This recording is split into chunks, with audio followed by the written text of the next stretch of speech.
To be just a wee bit more concise, in the first scenario with HR, they were careful about how they said things, their verbiage, who they had in the room, and they were very concise in the fact that I was not able to enforce how someone else referred to me. That was not something that company held as a belief. Surprise, surprise, it didn't take very long for me to leave after realizing how the company felt about trans people. All right, guys, so we got to talk about a rare W story, right?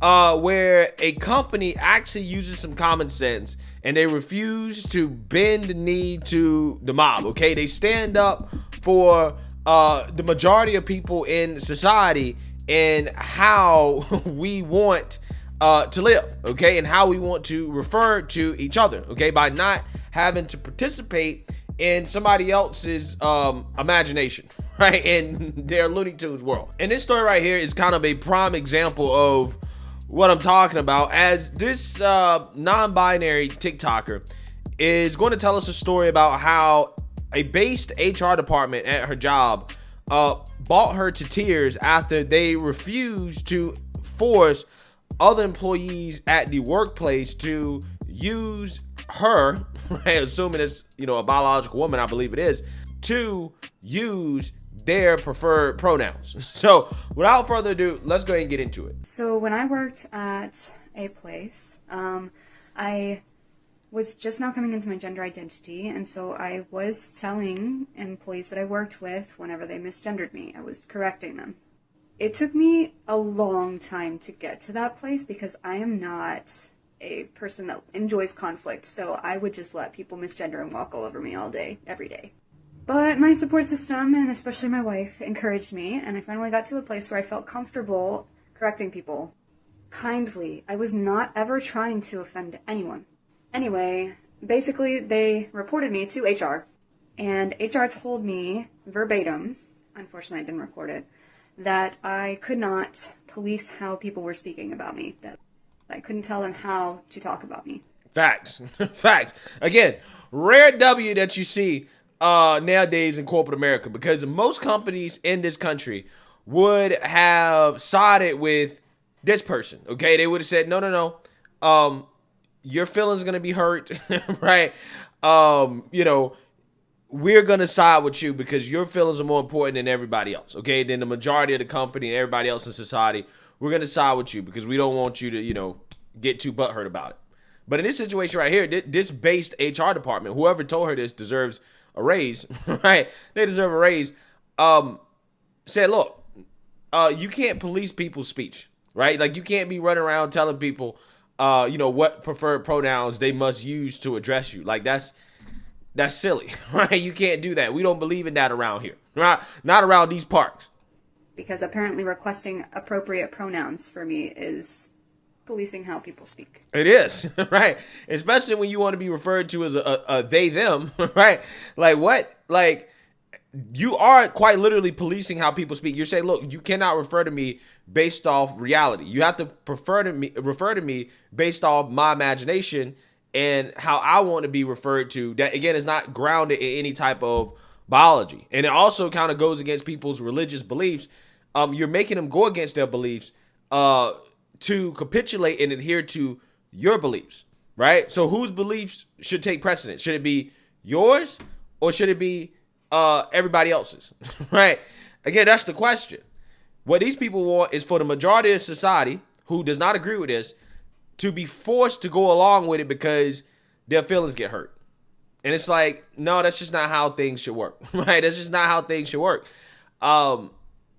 So, I mean, yeah, you are trying to police how people can speak. That's what this whole thing is about. This whole thing is about censorship in policing speech, right? That is my main gripe with the pronoun thing. Okay, I'm not saying that you can't have preferred pronouns. If people want to refer to you by your preferred pronouns, fine, right? Whatever, I don't care.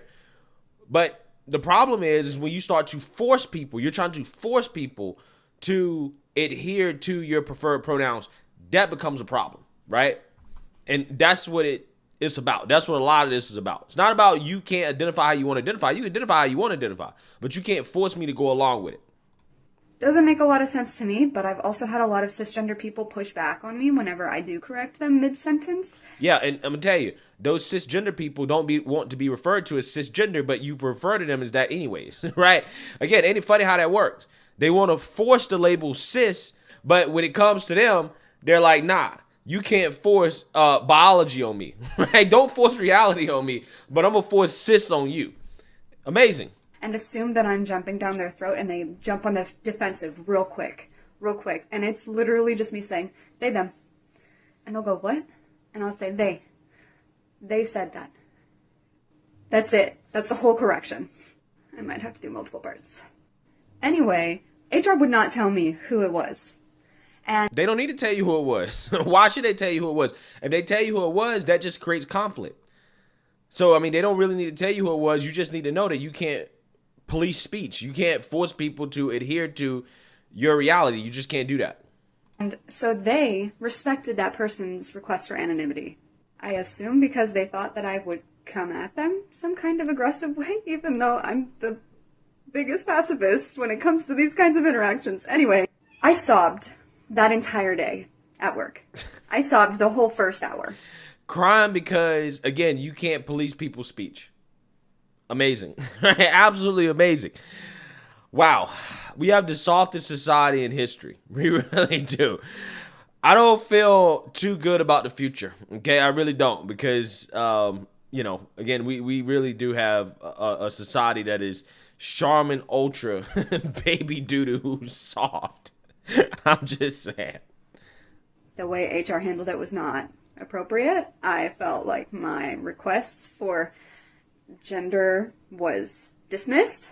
I felt disrespected. I felt like I couldn't even walk in the room with my employees or my fellow employees and not feel like everyone was staring at me because I didn't know who it was. It destroyed me when it comes to workplace and enforcing my gender. So I don't do it anymore at all, out of fear that HR will take side with cisgendered people as opposed to me. So respecting a person's anonymity when they reported something in this scenario made me feel isolated, attacked, targeted, made me feel like I was no longer part of the team. Yeah. So this person quit their job, right? They left. Which, hey, I mean, that's a good thing. The company culture and you just don't fit, right? And that's just how it works.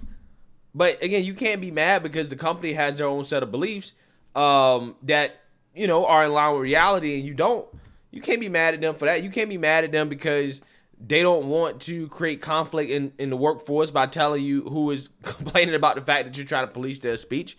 You just got to deal with it, okay? And go find a job at, a woke company that's going to go along with that. There are plenty of them that are going to go along with it. So I'm pretty sure this person had no issues finding a job that will participate in, their reality. I'm pretty sure they had no issues with it. Again, I found this story to be fascinating. Rare W, okay, for corporate America here. This HR department, whoever is the manager of the HR department, deserves a raise. Let me know what you guys think. Make sure you like, comment, and subscribe. Most importantly, share a Black conservative perspective. Peace.